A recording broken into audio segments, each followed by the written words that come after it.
up, besties? It's Elaine Michelle, and guess what? The Budget Misses are headed to New York. That's right, the Budget Misses will be in New York. Concrete jungle where dreams are made of. That is my jam. Okay, wait, but this is about us. Anyways, the Budget Misses will be in New York on May the 18th. So make sure you are there. If you are in the area, you aren't gonna wanna miss this workshop. It is not only just something that we're teaching, we're also working with people and getting those thoughts that you've been hiding, those questions that you're scared to ask. All of those things are coming out in the atmosphere. It is the perfect place to feel comfortable to talk about your finances and to advance. I am so excited about heading to New York, and I hope you guys are too. If you're interested in purchasing tickets, they are $80, and you can find them on ElaineMichelle.com or ShayBudgets.com. And there is a link that says Budget Misses Tour on both of our pages, and you can just click there and pay through PayPal. So make sure you guys grab those tickets. Budget Misses are gonna be in New York, May the 18th. I'll see you there. Hey, what's up, besties? It's Elaine Michelle, and I'm back with part 2 of the financial literacy series.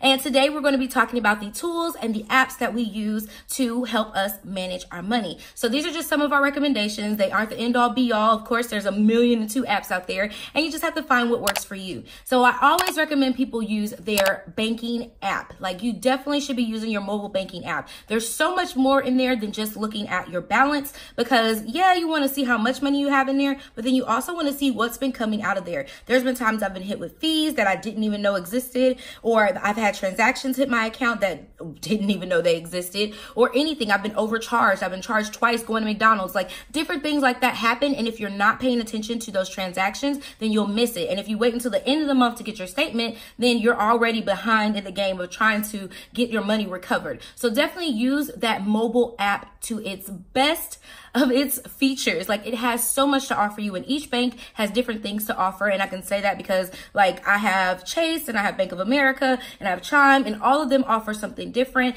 Most of them offer like some sort of cashback deal, which is great, but definitely really focus on going into those transactions, using the app at least once or twice a day. Check it in the morning, check it at night, and then you'll feel a lot better about looking at your money. And that's just not with your actual bank. Like, check your credit cards and stuff. Just even if you're not using it, like, I still periodically check my Capital One card that I don't use, and I check my PayPal credit that I don't use, because I want to make sure nothing's falling on there that I didn't know was on there, a fee or anything, and I'll be late, and then boom, I have a late fee and my credit score begins to drop.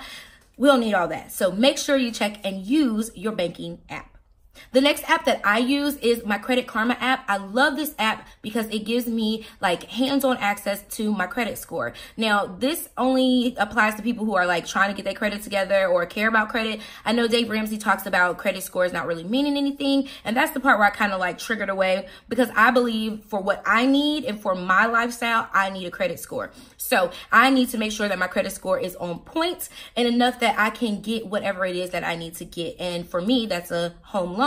And so what I'm use my Credit Karma app for, I just basically check on my credit score every month. But I don't only just check on my credit score, I'm also going into the details of the credit report. Has something came on my credit report? Has something fallen off? You know, what can I do to make it better? And there's a stimulator on there, so you're able to like put in, okay, well, I'm going to make on-time payments for this amount of time. What will my credit score look like here? What will it be like there? Like, there's different things that you can do, and the app has so much to offer. And if you're looking to get like a secured credit card or something like that, by all means, this app shows you all the things that you would like qualify for, or maybe reduce your rate of your car loan. It's really, really, really good. Now, I have Credit Karma for free only because I had got it with TurboTax, I believe. So I don't really know. I'll have to put the price down below of what Credit Karma costs, if it even costs anything. And then you'll know. But I mean, definitely check out some of those credit score apps if you're interested in things like that. Just make sure that they're reputable and that they're credible, because you don't want to be having someone with your information and you don't trust them and they're just using it and putting it out there to third parties and stuff like that. So that's another thing to be careful of. But for me, I trust Credit Karma, and it hasn't given me any issues, and yeah.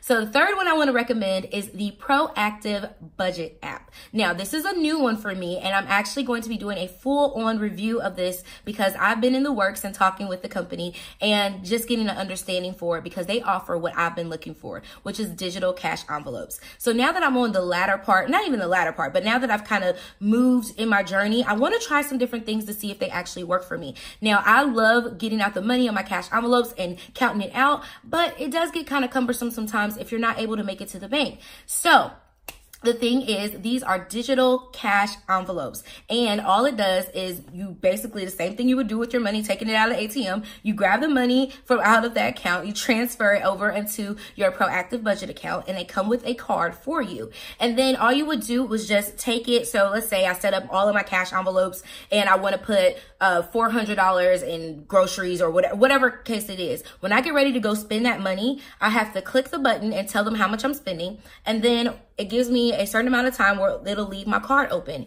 When that card is not open, you cannot use it. Like, so there's nothing I can use or overuse or whatever. And I have to click that category and make it work. And then I do the transaction, it closes it back, and boom, my cash envelopes are closed. So you're not overspending on anything because it's gonna tell you exactly where your money is and how much you have left over. It's keeping up with it for you. So it's your digital way of having your cash envelopes. If that's something you've been looking for, make sure you check out the Proactive Budget app. And you can also go online and sign up for everything. They have a single version, they have a couples version, and even a kids version that you can sign up for that will be very beneficial to helping you along your money management journey. And they also have some really cool things that are coming down the pipeline that are going to be exciting to add to the service.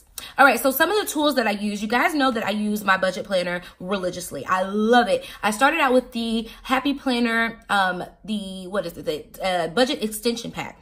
I used that for a while, and that was great because of the different prompts that they have and that they offer you in the particular extension pack. And then I moved from there, and I wanted to make sure I had all of the categories that I needed. So I went to Erin Condren and got the Deluxe Monthly Planner. Now that planner is just like a calendar, and it has some notes pages behind it. That's it.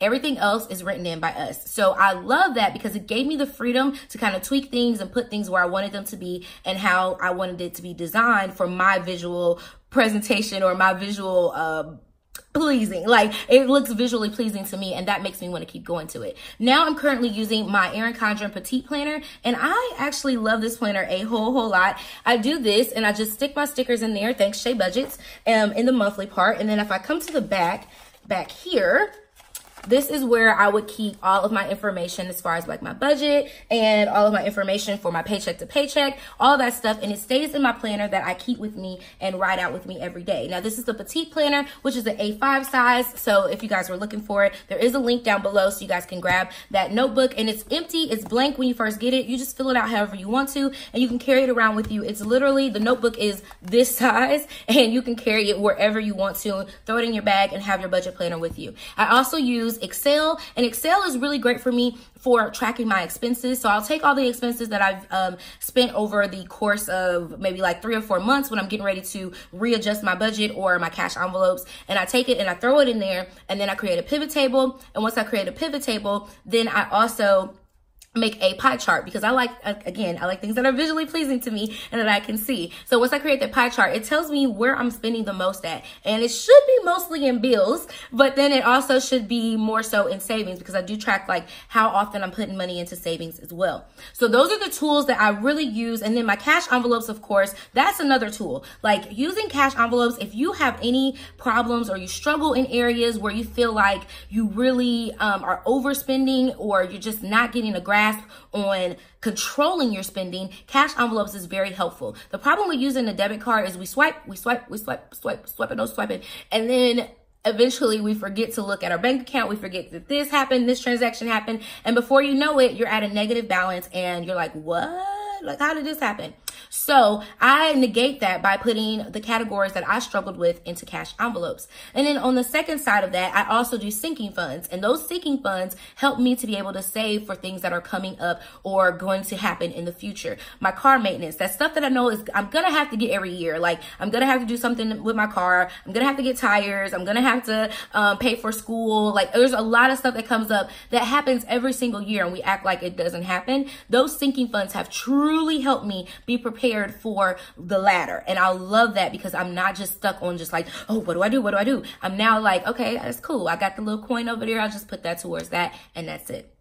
All right, so those are the apps and the tools that I would recommend. What tools and apps do you use or do you recommend? Let me know down below in the comment section. Don't forget to head over to Shay Budget's channel and check her out and see what apps and stuff she uses. I know she gets all into detail. Y'all know me. I'm a millennial, but I'm like old school, and I like to combine the two, but I don't like putting a whole lot of manual stuff in there. But anyways, y'all go check out Shay's video because she gonna give you all of that. And I will catch you in the next one. Oh, wait, did you already subscribe?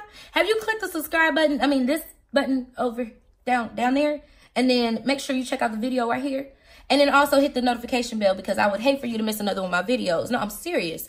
I'm for real. Like, this is part 2. You know it's a part 3 and a part 4. And it's 5 weeks. And 5 weeks in April. So make sure y'all watch it. And I'll catch you in the next one. Mwah! KK, bye!